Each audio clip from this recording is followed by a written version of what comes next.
Yes, good morning. It's Friday the 21st, and I guess it's around 7:30. No idea what the temperature is because my weather station apparently is broken. And I haven't had the time to get out there and replace the sensor. You can't really see it in this video, but it's a little thing on the left side there, about 6 inches down from the top. Whatever.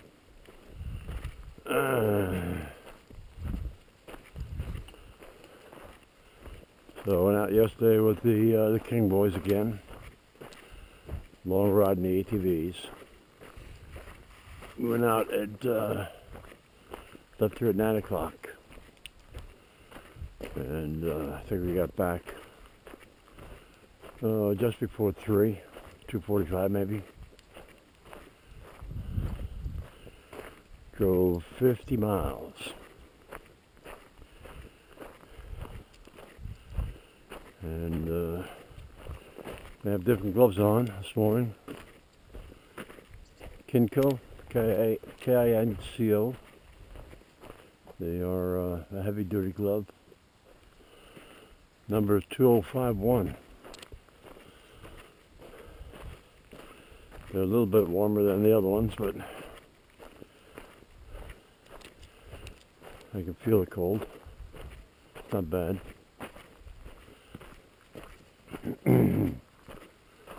So anyway, we left here and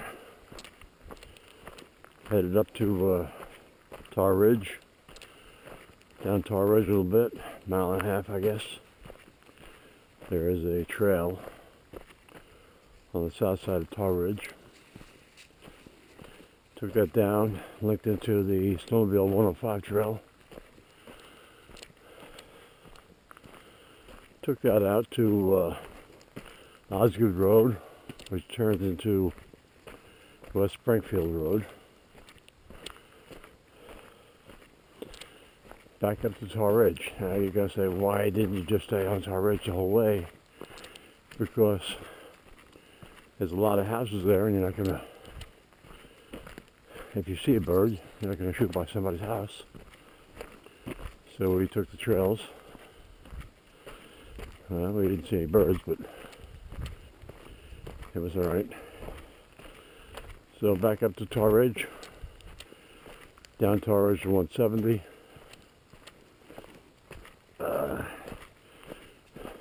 100 yards, 200 yards on 170 to Tucker Ridge. Tucker Ridge Road. Going about 2 miles. And I had planned on going to Mattawamkeag. Mattawamkeag, the trail there, we've taken several times. Unfortunately now, the property owner has posted it no ATVs. So I didn't know what to do at that point. It is a, Tucker Ridge is a ATV trail. So we went all the way down Tucker Ridge. It used to dead end, but someone has bulldozed the road, and the sign, not a town sign, but a personal sign, said Worcester Road, W-O-R-S-T-E-R, Worcester Road. And it was private. Now, the way the sign was situated on the pole, I couldn't tell whether it was the road going off to the right, which we tried to go down, but there were private property and no trespassing signs, private driveway. So we turned around and went down the newly bulldozed road, which we saw 2 birds on, and I thought it was going to take us to West Tucker Ridge, where Gino and Sissy live. But it linked up with Stark Factory Road. It was a nice bulldozed trail most of the way, and then it turned into a like an ATV trail. But it led us out to 169. A couple hundred yards on 169, headed towards Route 6. There's another ATV trail. Jumped on that. Took that down to Old Wynn Road. And that took us over to Town Line Road. Now with the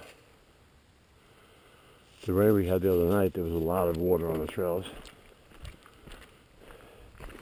Now you got to get myself a pair of muck boots, M-U-C-K, because I kept picking my feet up off the running boards.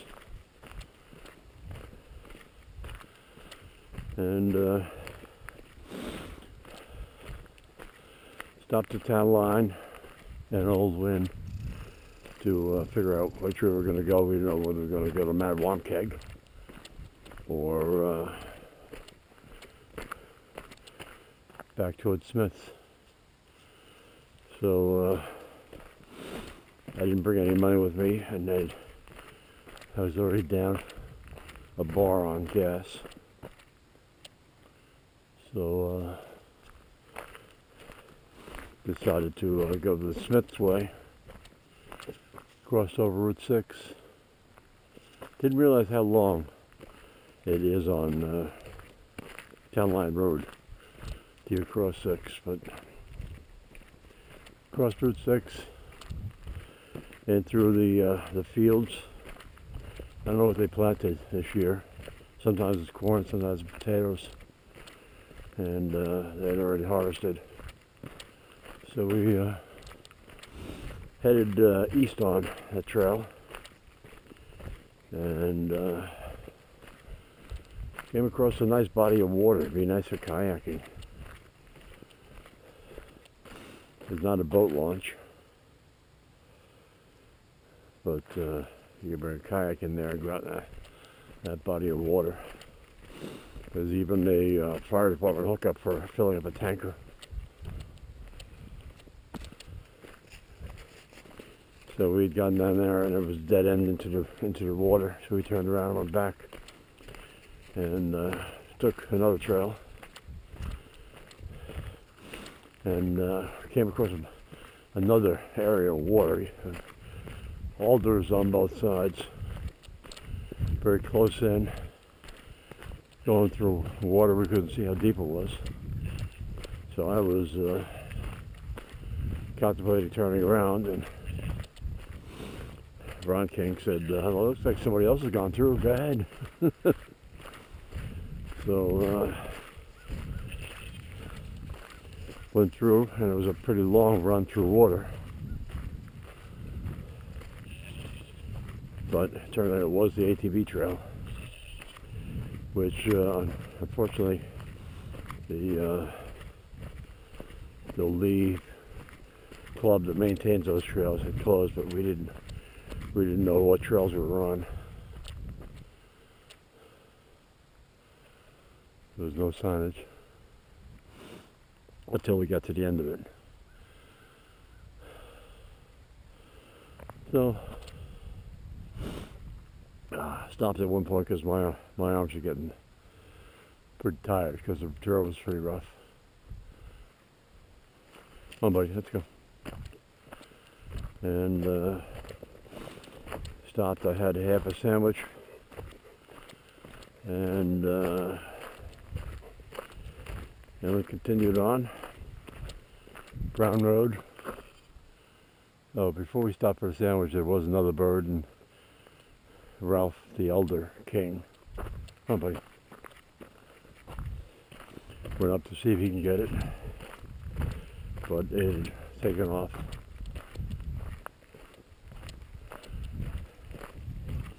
And That's the last bird we saw. And down across Moores Road, onto Brown Road, back to Route 6, and onto sheepskin,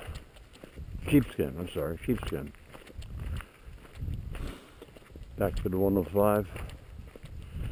We came out here down on North Road. There's several areas where it was really swampy, and one area where somebody pulled a culvert out. I don't know whether they pulled it out to keep trucks out off the trail, but the culvert was clearly pulled out. The ATVs, you could negotiate down into it, back out. Come on.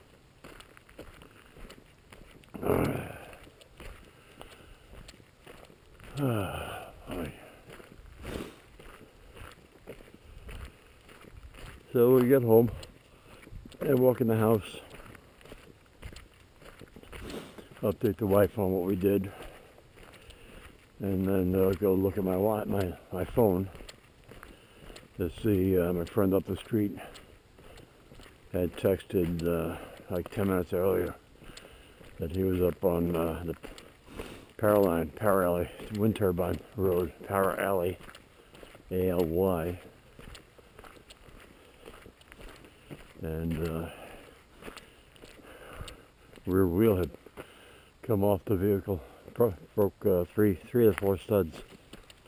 I guess a nut had come off. So unfortunately his trailer was locked up at home, so his wife had to go pick him up because he had the only key and come back. So I went over there on my ATV, jumped in his truck when he got back, took his trailer over there, and we rescued his side-by-side. He's got a Polaris General with a enclosed cab on it, heated cab. So he's going to be down until he can get a new hub and studs. But at least we got his side-by-side back.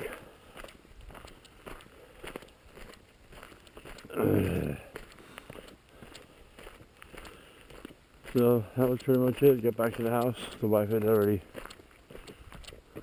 started dinner. So sat down, had a beer with dinner, and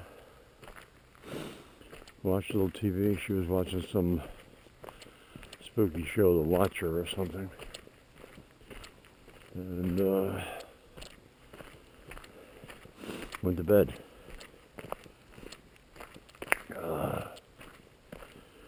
Got up around 3 o'clock with bad cramps in both legs.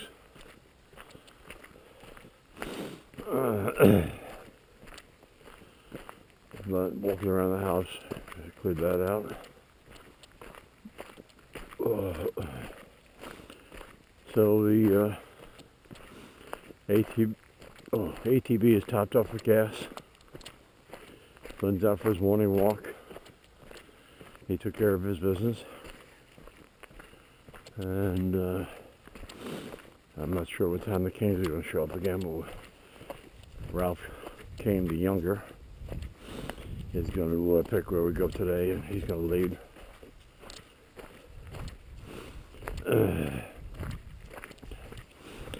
I had talked about going up to rid of Pitlock on the 8 Mile Road. That's going to be a trip. He talked about going to Bascahegan. I don't know how to get to Bascahegan. We went up there one time, and the bridge that had been there, it was torn out. Bascahegan apparently, come on, get out of there. Bascahegan is like a private lake kind of association, and they didn't want ATVers coming in that back way. I understand that. I don't know if that's for a fact. But the bridge that was there is gone. And it's not something an ATV could, not something 60 or 70-year-old people can drive an ATV down and back out without risking life and limb. I mean, teenagers or 20-year-olds could probably risk it and might succeed, might not. You know, they'd laugh it off if they fell off their machine or broke the machine. Getting a 70 or 80-year-old out of there would be quite an effort. Plus, we have more senses to destroy our machines.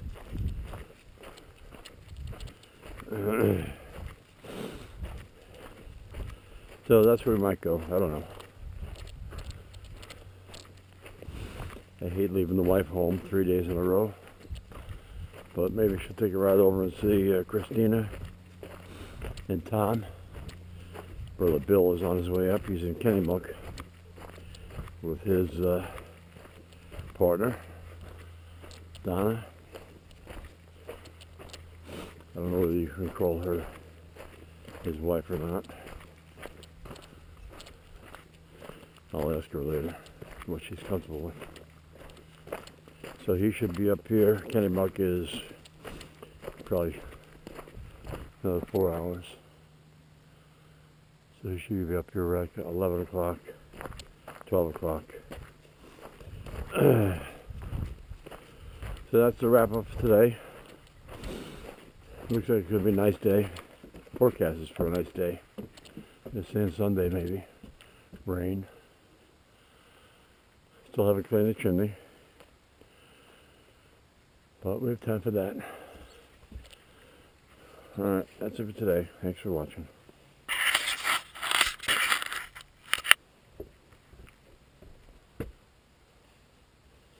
Still recording.